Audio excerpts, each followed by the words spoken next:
আসসালামু আলাইকুম বন্ধুরা। নিউটেলা আমাদের অনেকের পছন্দের একটা খাবার। সাধারণত পাউরুটি বা রুটি দিয়ে আমরা এটা খেয়ে থাকি। রুটির উপরে একটা লেয়ার দিয়ে এভাবে খেতে এটা খুবই সুস্বাদু এবং হেলদি। তো এই নিউটেলা বানানোর গোপন টিপস আপনাদের সাথে আজকে আমি শেয়ার করব। এটা আপনারা জানেন নর্মালি দামি একটা আইটেম। মাত্র 180 গ্রামের দামই 350-400 টাকা, কিন্তু খুব কম খরচে আমি আজকে আপনাদেরকে বানানোর একটা রেসিপি শেয়ার করব। 2 কাপ পরিমাণ বাদাম নিতে হবে। বাদামটাকে আমরা প্রথমে শুকিয়ে তারপরে ভেজে নিব। তো আমি বাদামটা প্রথমে ভেজে নিলাম। এটাকে এবার উপরের চামড়াটা ছাড়িয়ে নিতে হবে। তো চামড়াটা ভাজা বাদাম এভাবে চাপ দিলেই দেখবেন উপরের চামড়াটা বাদামের খোসাটা ছেড়ে দিবে। তো এরপরে এটাকে ভালোভাবে পরিষ্কার করে নিতে হবে। তো দেখতে পাচ্ছেন পরিষ্কার করে নেওয়ার পরে আমি 1 কাপ পরিমাণ সুগার পাউডার, হাফ কাপ পরিমাণ কোকো পাউডার, এর সাথে 1/3 কাপ পরিমাণ সয়াবিন তেল নিয়েছি, সাথে 1 চিমটি লবণ। এবার আমরা বাদামটাকে প্রথমেই ভালোভাবে ব্লেন্ড করে নিব। তো আমরা বাদামটাকে ব্লেন্ড করে নিচ্ছি। বাদামটা ব্লেন্ড করা হলে এর সাথে আমরা অন্য উপকরণগুলো আস্তে আস্তে মিক্স করব। তো দেখতে পাচ্ছেন বাদামটা সুন্দরভাবে ব্লেন্ড হচ্ছে। এখনও ব্লেন্ড করা হয় নাই, আমি আরও একবার এটাকে ব্লেন্ড করব। ব্লেন্ড করলে যখন দেখবেন বাদামের তেলটা বের হয়ে গেছে, এরপরে এর সাথে অন্য উপকরণগুলো আমরা আস্তে আস্তে পর্যায়ক্রমে মিক্স করব। দেখতে পাচ্ছেন এ পর্যায়ে বাদামের তেল বের হয়েছে। দ্যাট মিন্স এটা ব্লেন্ড করা হয়েছে। দেখতে পাচ্ছেন কি সুন্দর একটা ব্লেন্ডিং হয়েছে।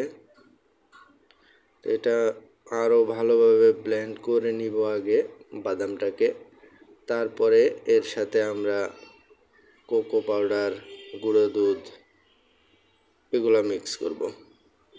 দেখতে পাচ্ছেন প্রায় 2-3 বার 30 সেকেন্ডের মতো ব্লেন্ড করার পরে এই পর্যায়ে এসেছে। এবার এর সাথে আমরা তেল, সুগার পাউডার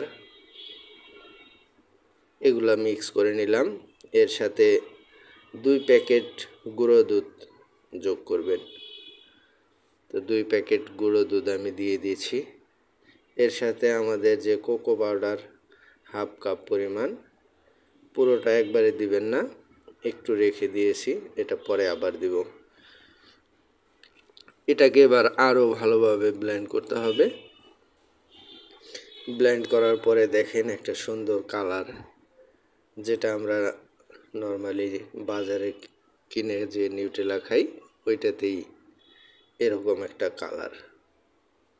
তো দেখতে পাচ্ছেন অনেক সুন্দর একটা ফ্লেভার বের হচ্ছে, আমি এখান থেকে বুঝতে পারতেছি। তো বাকি কোকো পাউডারগুলোও আস্তে আস্তে পর্যায়ক্রমে দিতে থাকবেন। একবারে না দিয়ে 2-3 বারে দিবেন। হালকা একটু নারিকেল তেলের সাথে মিক্স করে দিতে পারেন, না দিলেও কোনো সমস্যা নেই। দেখেন এটার অনেকটাই বাজারেরটার মতোই দেখতে হয়েছে। ফ্লেভারটা অনেক সুন্দর হয়েছে, স্বাদও অনেক সুন্দর হয়েছে। এবার তৈরি হয়ে গেল আমাদের নিউটেলা। এবার এটাকে আমরা কৌটাতে ভরে নেব। তো দেখতে পাচ্ছেন আমি আমার যে কৌটা ছিল নিউটেলার ওই কৌটাতেই ভরে নিচ্ছি। আপনারাও যে কোনো কাচের কৌটায় ভরতে পারলে জিনিসটা অনেক দিন ভালো থাকে। আপনারা এটাকে ফ্রিজে রেখেও খেতে পারবেন, বাইরে রাখলেও বেশ কিছুদিন এটা ভালো থাকবে। তো সবাই অবশ্যই ট্রাই করবেন। আমার এই রেসিপিটা আমি 2-3 বার বানাইলাম এ পর্যন্ত। খাইতে একদমই বাজারেরটার চেয়ে কোনো অংশে কম নয় স্বাদ। আমার কাছে খুবই ভালো লাগে। আপনারাও এইভাবে বাসায় বানিয়ে ট্রাই করে দেখতে পারেন। আশা করি আপনাদেরও রেসিপিটা অনেক ভালো লাগবে।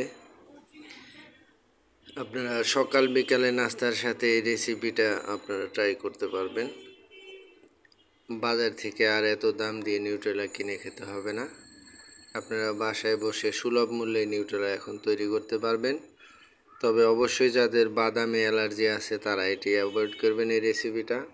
আমি মাত্র 2 কাপ পরিমাণ বাদাম দিয়ে যেই পরিমাণ নিউট্রেলা তৈরি করেছি আপনারা দেখতেই পাচ্ছেন। 180 গ্রামের প্রায় 3 কৌটার মতো হয়েছে। এটা বাজার থেকে কিনতে গেলে প্রায় 1200 টাকার মতো প্রয়োজন হতো। আর এখানে আমি মাত্র 2 কাপ পরিমাণ বাদাম দিয়ে এই পরিমাণ তৈরি করে ফেলেছি। আপনারা নিজেরাই বুঝতে পারছেন কতটা খরচ সাশ্রয় হয়েছে। তো সবাই অবশ্যই ট্রাই করবেন। ভালো থাকবেন, সুস্থ থাকবেন। আল্লাহ হাফেজ।